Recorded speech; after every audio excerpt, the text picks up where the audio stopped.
about all kinds of stuff. Professor Dave explains. The first era of Indian civilization that left a written record behind is known as Vedic because it produced the Vedas, which is Sanskrit for knowledge. These are the earliest works composed in Sanskrit and the oldest texts of Hinduism. The four Vedas, the oldest of which is the Rig Veda, were written between 1300 and 900 BCE, and they combine religious hymns, instructions for carrying out various ceremonies, and philosophical discussions called Upanishads. The concept of a Vedic period refers both to the time when these works were written and to the culture and society they describe, which is sometimes defined more broadly as having flourished between 1500 and 500 BCE. This makes Vedic a modern concept that defines a historical period in terms of a work of literature rather than a series of events, in the same way that scholars will talk about a Homeric period or a biblical period. Though in all three of these cases, our literary sources have been augmented by archaeological evidence from the same period. The Vedas were recited and eventually written down in an older form of Sanskrit, which once again was an indo-aryan language. This means that the ancestors of the people who produced them had originally lived in Eurasia, near the Ural Mountains, but migrated around 2000 BCE to Iran, and from there to northwest India. The same people were also the ancestors of the Hittites, who worshipped gods mentioned in the Vedas, such as Indra, Varuna, and Mitra. People in both northern India and Iran referred to themselves as Aryas or Aryans, and they distinguished themselves from the other cultures in the region. In fact, the Rig Veda mentions conflicts between the Aryas, the people for whom it was written, and others called Dasas, whom it describes as uncivilized and disrespectful toward the Aryan gods. During the early Vedic period, the Aryas were organized into nomadic tribes or clans that herded animals and rode horses. They spent a lot of their time in battle, and the Rig Veda describes the wars that were fought between them, such as the Battle of 10 Kings, which ended in the foundation of the Kuru kingdom. The clans were led by chiefs called Rajan and by popular assemblies called Samitis or Sabhas. It has been suggested, based on a few statements in the Vedas, that these chiefs were actually chosen by the assemblies, as opposed to later Vedic kings who had a hereditary right to rule. But as most of the Vedas' descriptions of these assemblies refer to the gods, it's not clear how we should apply them to actual institutions, if at all. In fact, in the Vedas, it is the gods who are described as kings and who lend their authority to human leaders. The later Vedic period is distinguished from the earlier one in two ways. First, the sources that describe it are drawn not from the Rig Veda, but from the three Vedas that followed it, and from the Upanishads. And second, during this period, which began around 1000 BCE, Indians started using iron tools. They cleared land near the Ganges River that had been forest. They settled into permanent communities and became farmers. It was also at this time that the members of rural clans, who continued to live as they had in the past, began to be incorporated into the social structure of the cities. They also developed a system of social organization that would later form the basis of the caste system. This categorized people into four varnas, or classes: Brahmins, the scholars and highest ranked; the Kshatriyas, or warriors; Vaishyas, which were farmers and merchants; and Shudras, who were laborers that served the other classes. The Brahmins developed into a priestly class, and the Kshatriyas into a landowning aristocracy which had iron weapons and bows that could be used either for battle or for hunting, which in many ancient societies was considered a pastime of the elite. The Shudras, who may have been non-Aryans, generally remained an inferior subject class. Differences in social status also played a part in the law, in that the severity of punishments depended on the rank of the person who had been killed or injured. The Kuru kingdom, which was the first to form from the independent tribes of the Ganges region, was founded circa 1200 BCE by Parikshit and his successor Janamejaya. It was around then that the material in the Vedas was first organized into its later form, along with the rituals that were essential to the development of classical Hinduism.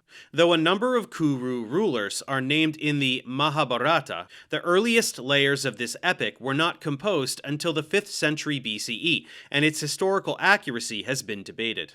On the other hand, the description of Kuru life in the Vedas seems to be corroborated by the material culture that archaeologists have named painted gray ware, after the type of pottery it produced.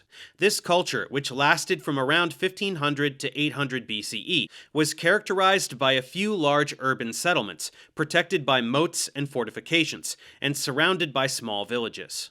Additionally, it involved the cultivation of rice and barley, the beginnings of ironworking, and the domestication of cattle, horses, and pigs. Their inhabitants produced beads made from glass and stone, as well as figures of people and animals made of baked clay. The gray pottery had a uniform style, which suggests that these communities were closely connected to one another. After Kuru declined in the 10th century, political power moved eastward towards the Panchala kingdom located on the Ganges, which was ruled by relatives of the Kuru kings. It was joined around 750 by the Videha kingdom in southeastern Nepal. Videha became prominent under King Janaka, who was an intellectual famous for inviting philosophers and sages to his court. The differences between the kings of even larger states and the Rajan of the clans that lived in their territories cannot easily be distinguished by historians because the king's role and the character of his kingdom were being gradually redefined during the Vedic period.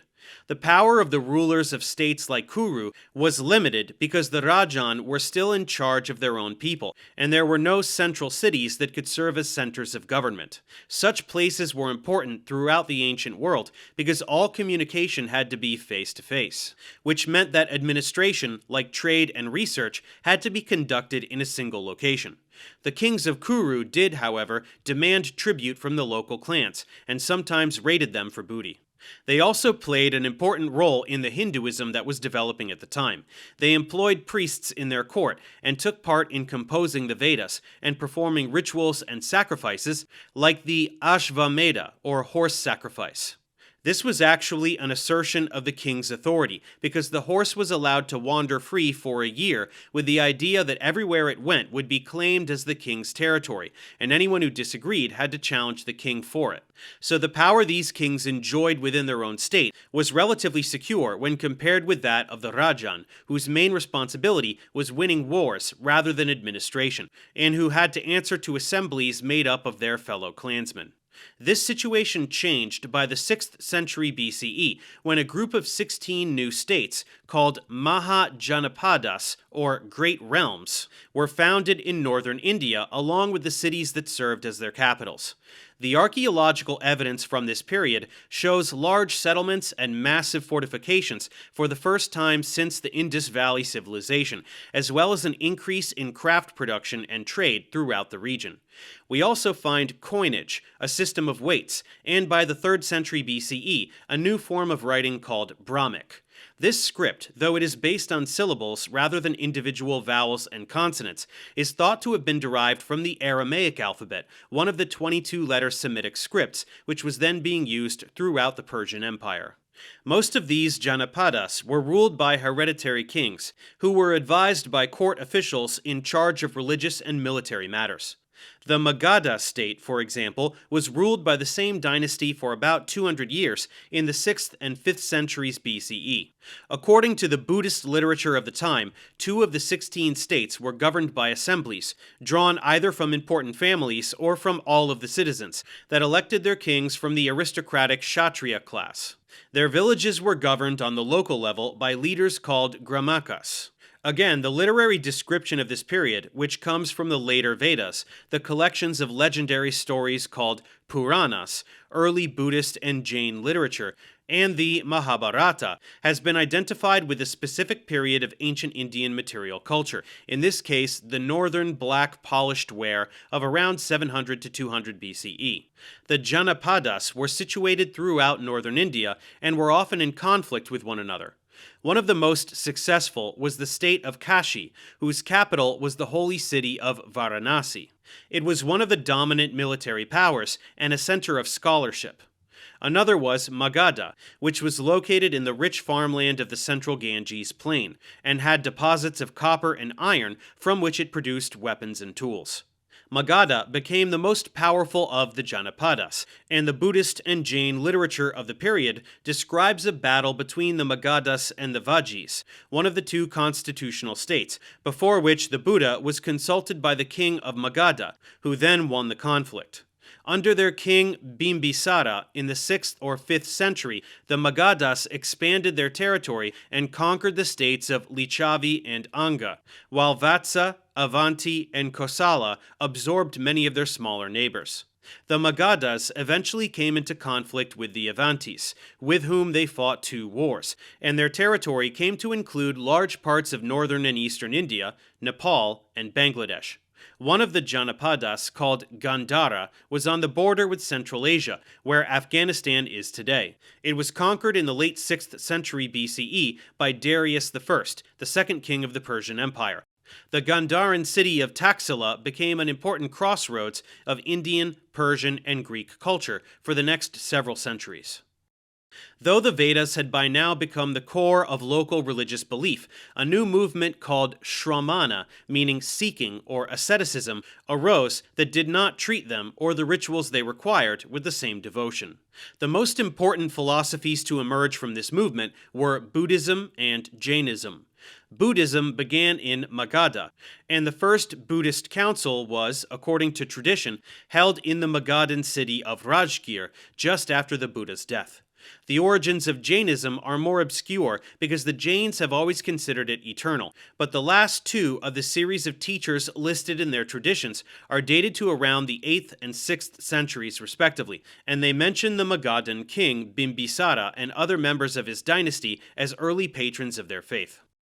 The Magadhan state was succeeded in the middle of the 4th century by the Nanda Empire, which is named after the series of brothers who ruled it. They were powerful kings with a more developed central administration, a system of coinage, and heavy taxation. They managed to conquer a much larger part of northern India than the Magadhas had, and were apparently powerful enough that the army of Alexander the Great refused to advance into their territory in 326 BCE. This marked the end of Alexander's eastward campaign. The Nanda Empire, which lasted around 30 years, was overthrown just after the end of this campaign by Chandragupta Maurya, a Nanda military commander who went on to found the Mauryan Empire.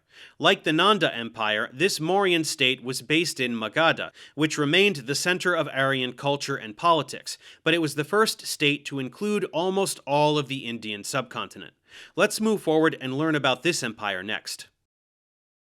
Thanks for watching. Subscribe to my channel for more tutorials. Support me on Patreon so I can keep making content. And as always, feel free to email me, ProfessorDaveExplains@gmail.com.